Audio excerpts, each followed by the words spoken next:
There once was a little boy with a terrible temper.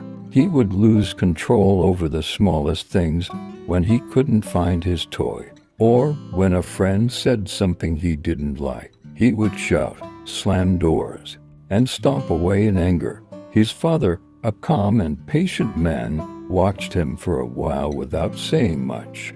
One day, he handed his son a small bag full of nails and a hammer. He said, "Son, every time you lose your temper, I want you to go outside and hammer one of these nails into the wooden fence behind the house."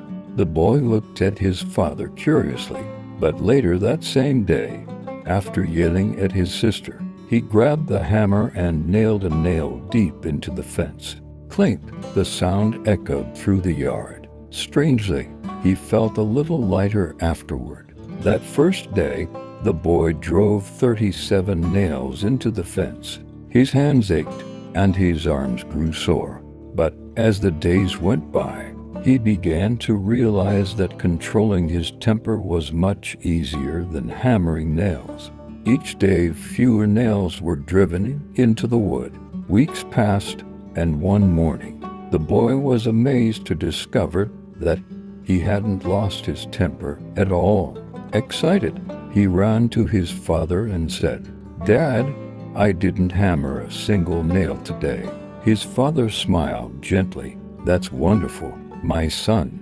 Now, each day that you manage to stay calm, I want you to pull one nail out of the fence." Days turned into weeks again. Every morning, the boy proudly pulled one nail from the fence until finally, all of them were gone. He ran to his father, beaming with pride. "Dad, I've taken them all out." His father took his hand and led him to the fence. The wood was full of tiny holes and scars. A cool breeze passed through them, making a soft whistling sound. "Well done, my boy," the father said softly. "But look at the holes in the fence. No matter how many nails you remove, the fence will never be the same. When you speak in anger, your words leave marks just like these holes. You can stab a man with a knife and pull it out, but it doesn't matter how many times you say sorry. The wound will still be there."